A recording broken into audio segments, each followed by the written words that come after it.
Desde La Habana, Cuba, Blanco y Trocadero, con Jorge de Armas. Desde Montevideo, República Oriental del Uruguay, Blanco y Trocadero, con Jorge de Armas. Desde Madrid, España, Blanco y Trocadero, con Jorge de Armas. Desde San José, Costa Rica, Blanco y Trocadero, con Jorge de Armas. Desde Pilsen, República Checa, Blanco y Trocadero, con Jorge de Armas. Desde Veracruz, México, Blanco y Trocadero con Jorge de Armas. Desde Altagracia, en Córdoba, Argentina, Blanco y Trocadero con Jorge de Armas. Desde El Vedado, Cuba, Blanco y Trocadero con Jorge de Armas. Desde Miami Beach, yo soy Jorge de Armas y esto es Blanco y Trocadero. Usted nos está escuchando ahora a través de cubanosporelmundo.com y de Spreaker.com, que es la plataforma radial a través de la cual transmitimos. Hoy, viernes 6 de mayo del año 2016, usted está aquí, en esta esquina de Blanco y Trocadero, pero no nos quedamos aquí, seguimos más adelante. Aquí usted puede venir sin tener que decir nada, sin que nunca jamás le pidamos el carnet de identidad. Tampoco aquí, en Blanco y Trocadero, nadie, absolutamente nadie, nos tapa la boca. Blanco y Trocadero también es un programa interactivo. Comuníquese con nosotros a través de mi Twitter personal, que es @Jorge de Armas, o de la propia página de Cubanos por el Mundo, ahí siempre estamos. También puede comunicarse a través de la página de Facebook de Blanco y Trocadero. Y bueno, cada martes y cada viernes estamos aquí, esperamos que con temas interesantes. Yo soy Jorge de Armas y aquí en este espacio soy absolutamente responsable de todo lo que digo, pero no soy responsable de lo que usted entienda. Hay 23 grados en Collins Avenue, 73 Fahrenheit. Empezamos.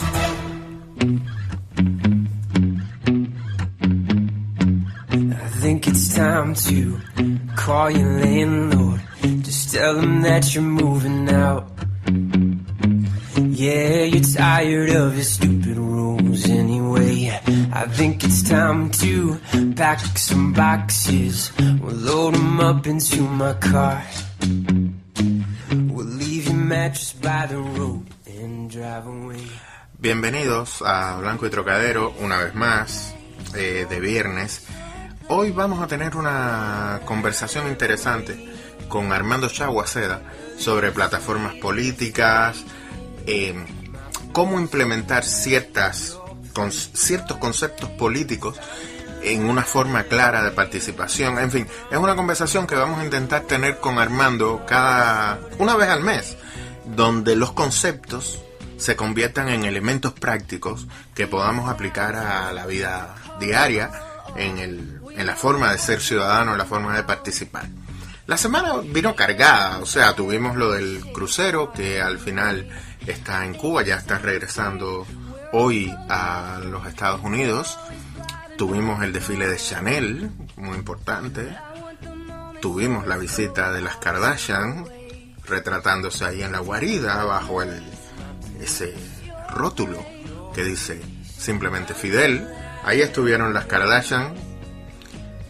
Y realmente a mí me parece todo esto positivo, porque es una forma de conectar a Cuba con el mundo, pero con el mundo real, que el mundo real tiene altas dosis de frivolidad, y creo que el pueblo cubano necesita el esparcimiento frívolo, en vez de la consecución discursiva total, machacona, cada día sobre los mismos tópicos.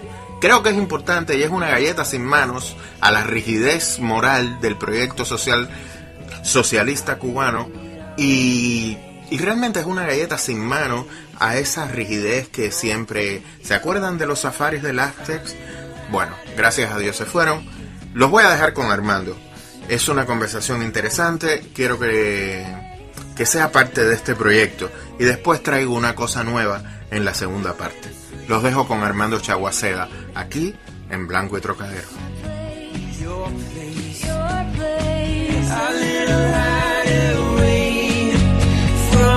What in the world do we call this world anyway?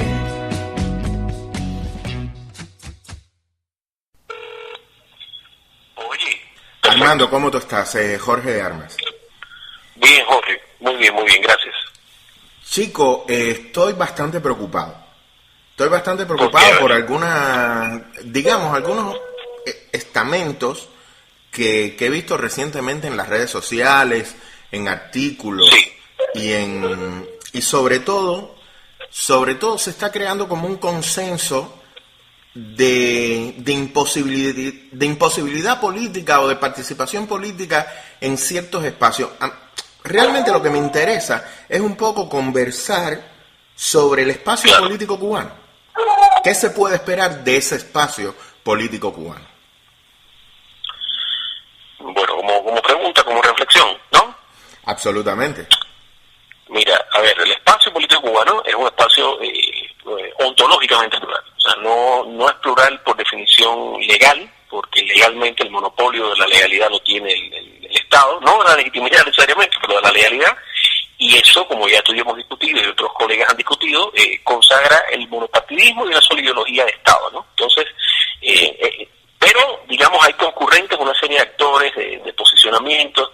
A mí me gusta usar la categoría proyecto político, porque la categoría proyecto político se usa por sociólogos y politólogos de América Latina, incluso, curiosamente, de izquierda, muchos de izquierda en América Latina, Evelina Añino, Alberto Olvera, te habla de que en cada país existen como constelaciones, Jorge. Entonces, actores que pueden ser intelectuales, partidos, movimientos, alrededor de ciertos programas más operativos y de ciertas ideas, digamos, más abstractas, más normativas, pues dicen el país en que quieren vivir o le hacen una propuesta a los ciudadanos. Yo creo que el primer problema es ese. En Cuba existe una pluralidad ontológica en cuanto a ideologías, posturas, de distintas derechas, distintas izquierdas y posturas, digamos, ahora se debate mucho sobre el centro, qué sé yo.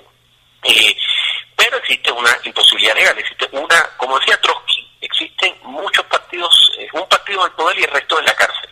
Entonces, ese es el pluripartidismo estalinista, decía Trotsky.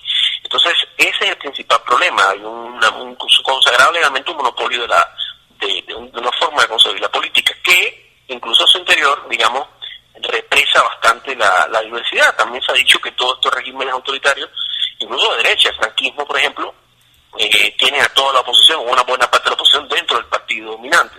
O sea, la falange o la fuerza dominante, la falange en España, los partidos comunistas en el este de Europa, qué sé yo.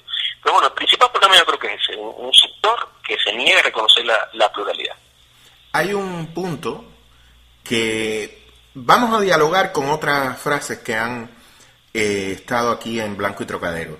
Decía Rafael Rojas que algo interesante pudiera ser si el Partido Comunista de Cuba, en vez de seguir siendo un partido único, se convirtiese en un partido hegemónico, aludiendo un poco a, no una coalición, porque eso sería imposible, pero sí algo que dentro de sí reuniera de cierta manera diferentes tendencias. ¿Sería esto posible en el espacio político cubano? Mira, hay que diferenciar dos cosas. Yo escuché muy interesante la entrevista de Rafa. Yo como politólogo, de hecho lo comentaba acá con mi esposa, creo que hay una precisión que hacía falta hacer, un poco que se contradecía. Él decía, bueno, por un partido hegemónico que no va a reconocer el pluralismo. A ver, el concepto de partido hegemónico supone que la oposición es legal. Y el hegemonista en que ese partido controla, Jorge, los instrumentos fácticos del poder, las Fuerzas Armadas, los tribunales, la Comisión Electoral, no suprime de jure a la oposición, pero coño, le hace las trampas y le hace el proceso tan cuesta arriba que casi nunca gana. O sea, eso fue lo que hizo el PRI, por ejemplo, contra el PAN. El PRI surge en los postrimerías de los años, tuvo tres cambios de nombre, desde los fines de los 20 hasta los años 40, pero era la misma fuerza política de los fines de los 20. O sea, un partido creado para liderar una posrevolución y para dirimir las pugnas entre los caudillos. Ese PRI, que por cierto era muy diferente al Partido Comunista Cubano, por otra razón, era más bien una coalición de fuerzas ganadoras y no la imposición de un hombre o un pequeño grupo.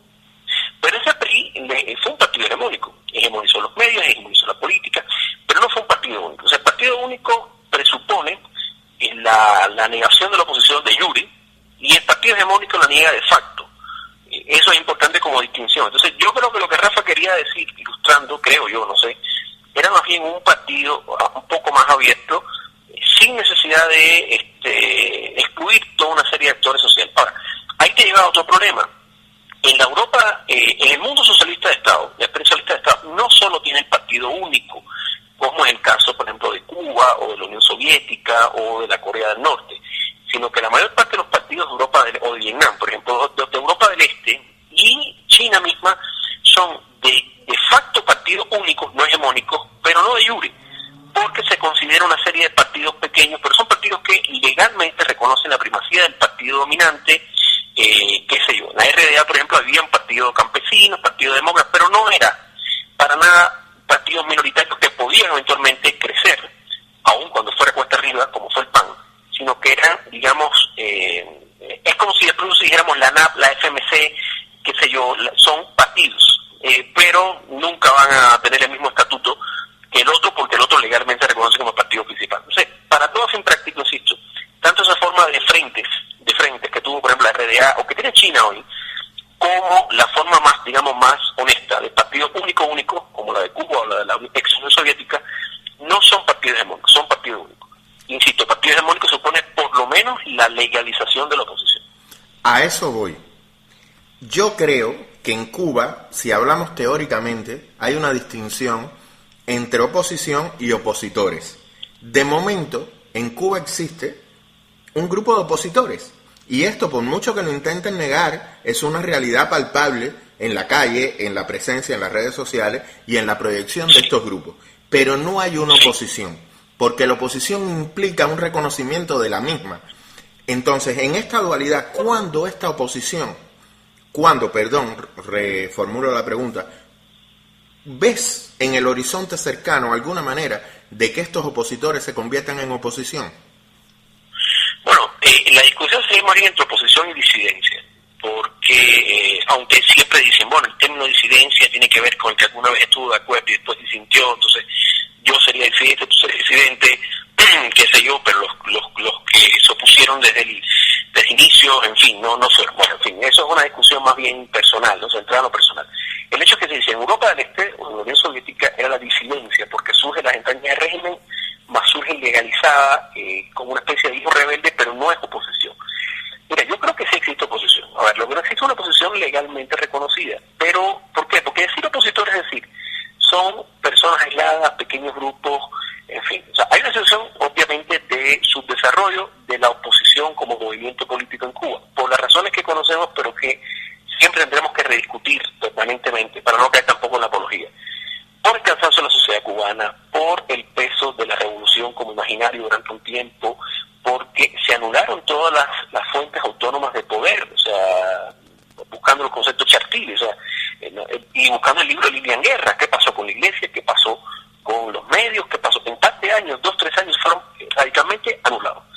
Y anulados además, Jorge, en una revolución radical con orígenes populares, lo que hace mucho más difícil rearticular una oposición a ellos, porque primero la oposición es una oposición a medidas populares en una primera etapa y en un proceso de radicalización y polarización, y segundo porque si lo queremos psicoanalizar, pasas de una especie de estado mental de amor a un estado mental de desencanto y después a la apatía. No sé si alguna vez te has imaginado esto en estos términos, yo me lo he imaginado así. O sea, Polonia no pasó por eso, porque en Polonia nunca fueron dominantes, fueron hegemónicos.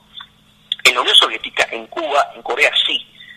Ha sido construido el sistema a su mayor nivel de desarrollo con apoyo masivo en una etapa, y lo que tenemos ahora es que tenemos una, digamos, gran apatía general, una gran desciudadanización, que no es el apoyo activo que dice el gobierno que tiene, pero que tampoco es el suficiente nivel de desafección para movilizarse frente al gobierno. Entonces, pero eso no implica, insisto, hago toda esta vuelta para explicar un poco resortes sociológicos y psicológicos, eso no implica que no existe la oposición.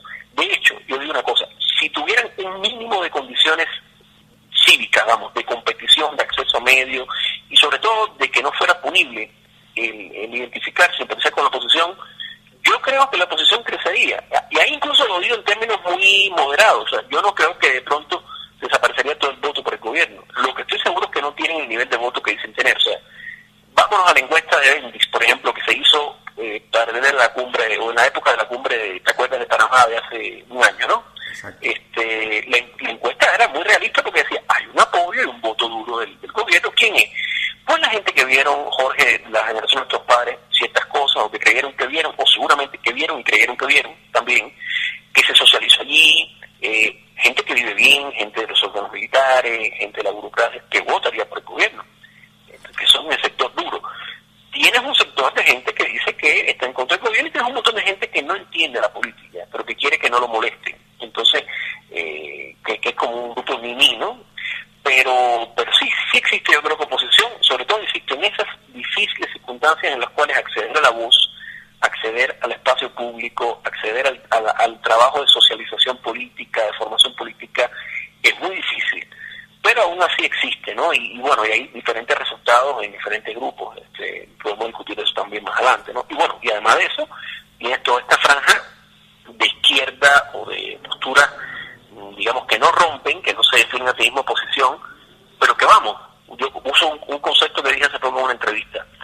Si el régimen político es el conjunto de normas e instituciones centrales que definen el acceso al poder, Jorge, y ese régimen político en Cuba es unipartidista, feminista en concepto, lo que ya sabemos que tú conoces muy bien, que has discutido, pues todo el que se proponga, más allá que se declare socialista, más allá que escriba en espacios tolerados, todo el que se proponga una reformulación participativa, democrática, como tú quieras, pero que vaya contra ese modelo, está pidiendo un cambio de régimen. Ahí voy, Armando. Una de las, digamos, trabas o carencias que se le achaca siempre a la oposición política cubana es el hecho de no tener un proyecto de país. Creo que eso ha cambiado recientemente, porque los proyectos no tienen necesariamente que venir del ámbito político para ser creíbles. Me refiero, por ejemplo, al proyecto Instar de Tania Brugueras. O sea, desde el arte se puede hacer un proyecto de país, pero Instar no es un partido, es un instituto de activismo. Existe, creo yo, y es algo que está en la médula de lo que estamos hablando ahora mismo, el hecho es que el régimen cubano ha sabido vender futuro desde el 1 de enero de 1959. Ha vendido proyectos irrealizables que han sido performativos, que han sido guerrilleros, porque en la medida de que la situación del campo de batalla cambiaba, ese proyecto se alargaba o cambiaba. ¿Está la oposición política cubana lo suficientemente organizada para presentarme un proyecto de país? Mire, yo creo que el problema no es el proyecto. Yo estoy de acuerdo contigo que se ha dicho mucho eso, que lo cual además es una visión muy intelectual, o mejor dicho, muy intelectualista del asunto, ¿no? Es casi prima hermana de esa visión racista y elitista que dice, la oposición está llena de lumpens, porque son unos negros que salen a marchar, o unas negras. O sea, eso yo lo he escuchado. Y digo, caramba, es racista, pero por otro lado, ese es el pueblo. O sea, ni es heroico, ni es perverso, es el pueblo. El pueblo es eso en un bando y en otro, los que hacen el acto de repudio y los que salen en Santa Rita. O sea, ese es el pueblo. Entonces, insisto, el tema de que no hay proyecto es muy falaz. Primero porque sí ha habido proyectos, más o menos estrambóticos, más o menos aterrizados, con exceso de declaraciones ideológicas o con incoherencia o con propuestas muy concretas. Pero por ejemplo, el proyecto Varela fue un proyecto. Y era un proyecto de destrancar, o sea, ciertamente era un proyecto de destrancar las leyes, pero atrás de eso había una serie de formulaciones sobre el rol de la economía, lo que hace el Centro Convivencia, por ejemplo, son proyectos. Pero además, mira, exigir a estos momentos que la oposición tenga proyectos acabados, cuando el gobierno, que tiene todo el monopolio de los medios, tiene think tank, tiene tiempo, no ha cumplido los proyectos que ha propuesto, no lo cumple ni siquiera en sus espacios controlados de legitimación y de implementación, Congreso y partido con los lineamientos. Si tú me estás demostrando que lo que tú haces como proyecto para la economía y la sociedad cubana, tú no lo cumples, o no lo cumples cabalmente, o tienes retraso, o te niegas a discutirlo, o lo discutes a media, entonces, ¿con qué, digamos, autoridad intelectual tú vas a exigir que los otros no tengan proyectos? En primer lugar. Segundo, los otros tienen proyectos muy diversos, insisto, algunos más reales y irreales. Por ejemplo, yo, no sé si lo sabes, pero si no te lo comento, durante un tiempo, muchas personas se me han acercado, algunos compañeros, a plantearme cosas, diferentes posturas, qué sé yo. Desde hace unos meses he tenido la fortuna de participar en un espacio de deliberación, con cubanos que no necesariamente tenemos una coincidencia total, pero que entendieron que yo podía aportar algo en términos programáticos. Estoy hablando del programa mínimo que acaba de sacar la Unión Patriótica de Cuba, Jorge. Que no sé si lo has podido ver. Sí. Es un programa que primero defiende pilares clásicos de la Revolución Cubana, porque yo creo que no es oportunismo, sino que son defendibles. La intangibilidad de la propiedad post-59, sobre todo a los pequeños propietarios, a los ciudadanos cubanos, que nadie te quite la casa, que no te quiten el pedazo de tierra, que no vuelvan los latifundistas o los terratenientes. La educación como un deber público del Estado, la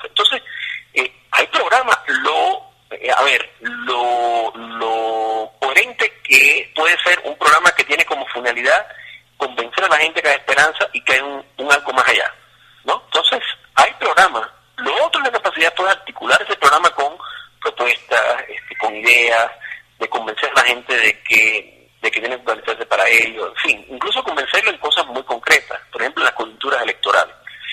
¿Qué es lo que yo creo? Que no siempre la oposición ha tenido, insisto, quizás por los factores estructurales que tiene en contra, pero no ha tenido un equilibrio entre tener programas básicos, sofisticados pero básicos, mínimos, que la gente pueda leer, incluso imprimirse en 3 hojas y leer o 4 hojas, con cosas realizables y concretas, y la fuerza de movilización y acción que tiene. Ahí ha habido quizás un desfase con programas muy estrambóticos, tan estrambóticos como el gobierno, pero de cara afuera, qué sé yo, para salir en un foro externo, ¿no? Entonces, por ejemplo, en este programa, cuando me piden y podemos dialogar, yo digo, bueno, perfecto, voy a contribuir, ¿cómo no? Digo, algo que sea elementos básicos, entendibles, conceptualmente sólidos, pero además aplicables. Quiere decir una economía social de mercado, quiere decir pluralismo político, pero quiere decir derechos de los ciudadanos que no sean presas del mercado, una prensa abierta, pero una prensa con responsabilidad pública, no Donald Trump, por ejemplo, con Fox News, o el otro con Fox News, qué sé yo. Entonces, eso es lo que yo creo que faltaría. Pero insisto, el argumento de la indecencia intelectual se le puede revisar al gobierno. Caramba, mano, has tenido todos los recursos todo el tiempo y ni siquiera una parte pequeña de tus lineamientos que están circunscritos a lo económico y social lo has podido implementar, y además no lo quisiste discutir, y tuvo que venir la base comunista del partido a exigirte, esos comunistas honestos, pensantes que sí hay, a exigirte que lo discutieras.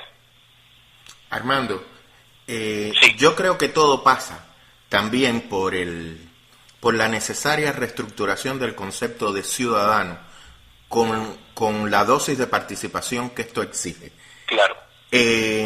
Yo tengo una propuesta, creo que siempre te presento como politólogo, académico, estudioso. Creo que poca gente reconoce a veces, por la polarización que ha habido evidente en el ámbito intelectual cubano y en el ámbito político, que Armando Chaguacera es un intelectual de izquierda y que defiende, yo sé, o sea, con todos los perejiles y todas las, digamos, concepciones, vamos a ponerlo en lo más polarizado, en lo blanco y lo negro, que tú sabes perfectamente que intelectualmente yo no creo en esos conceptos ya, pero para lo que se entienda, el público que nos está escuchando lo es. Y la otra parte que nadie sabe es que al menos una vez al mes Armando va a estar en este programa explicándonos todo esto. Entonces yo te estoy invitando, porque me queda muy poquito tiempo, a pensar entre los dos, y vamos a dedicarle el próximo programa al concepto de ciudadano y participación ciudadana.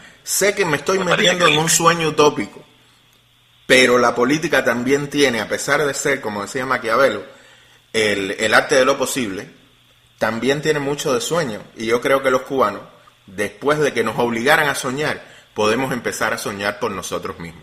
No, para adelante, hermano, y además hay que convocar a diferentes visiones, no solo la nuestra. Yo me reclamo de una corriente de la izquierda, que es el socialismo democrático, que Balaguer detestó bastante ahora en el último congreso del partido, lo cual me alegra, porque no quiero estar en las coordenadas de Balaguer, pero que es el socialismo democrático, pero que además es necesario, fíjate, no es necesario solo frente al gobierno de la isla, que está auspiciando el tránsito de un capitalismo vergonzante. Yo recuerdo, y con eso termina, un foro en Miami, y a lo mejor, si me están escuchando, que repliquen y que debatan, donde yo una vez expuse estas ideas que tengo y me dijeron, usted es comunista, en un foro académico, Jorge.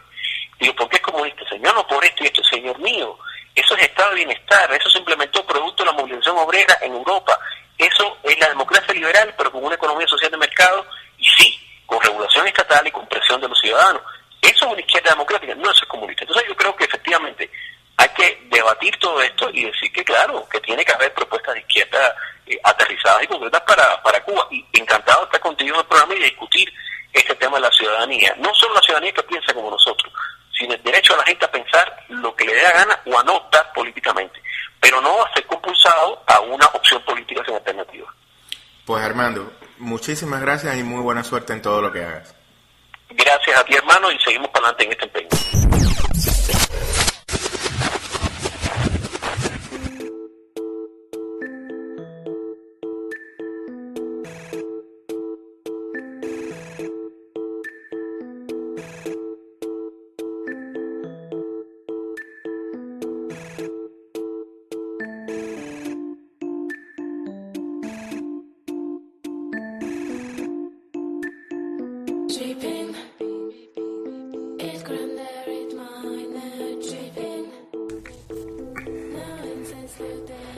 Bueno, creo que queda claro que es necesario empezar a trabajar en plataformas políticas de participación que aúnen un grupo de gente con ciertos intereses y que si esos espacios el gobierno cubano no quiere crearlo, al menos que existan a nivel popular. Iniciamos hoy una colaboración importante, cambiando así de tema, con el Centro Cultural Español de Miami. Cada martes y cada viernes vamos a tener aquí gente del centro que nos va a conversar sobre la programación del mismo. El Centro Cultural Español de Miami lleva a cabo una labor de promoción cultural, no solo de la cultura española, que ya es bastante, sino también es muy importante de cultura en general. Han hecho grandes actividades, sobre todo con la cultura cubana, y han trabajado muchísimo. Los martes vamos a tener la programación general y los viernes vamos a tener en la voz de Gloria Cardona lo que va a pasar en Microteatro, ese proyecto tan hermoso que tiene el Centro Cultural Español. Y nada, vamos a empezar, los dejo con ella.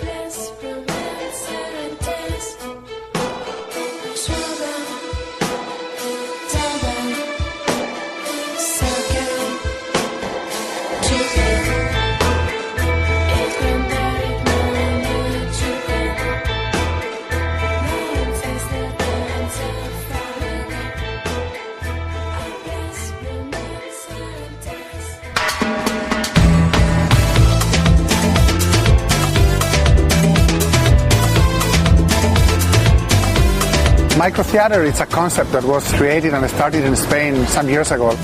And the concept, it's basically a 15 minutes play, short plays, theater plays for 15 people. So it's always in small spaces, in unusual spaces.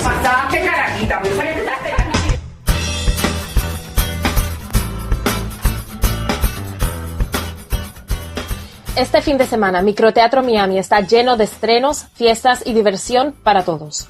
Jueves presentamos las obras de la sesión Prime Time con Happy Hour de 8 a 10 de la noche. El viernes comenzamos con las obras de la temporada 16-16, Miguel y William, de 8 de la noche a 1 de la madrugada. El sábado es para festejar. Todo comienza a las 3 de la tarde con el estreno de la tercera temporada de Micro Kids, con presentación especial de flamenco por Dream Dance Studios. A las 8 continuamos con un evento cultural que no se puede perder. Young Artist Initiative, Microteatro Miami y Lula B se unen para traerte una noche con teatro en vivo, músicos, artistas, exhibiciones y mucho más. Entradas para el evento cuestan solo $16.82 por Eventbrite.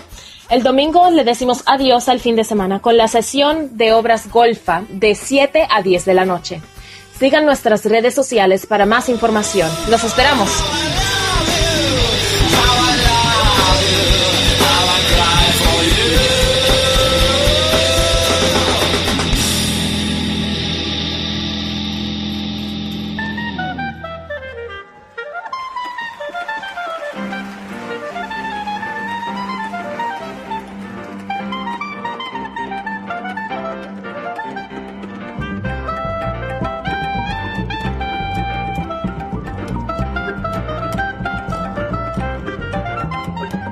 Mire, que pronto podemos pasar por ahí por Blanco y Trocadero tomando una cervecita en la esquina ahí.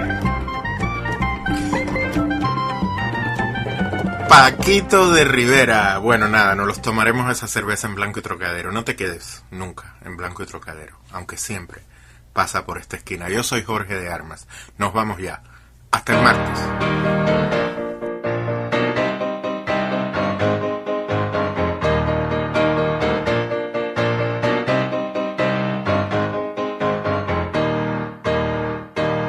We were sailing on waves of silver. There were echoes in the wind when we raised our sails to capture them.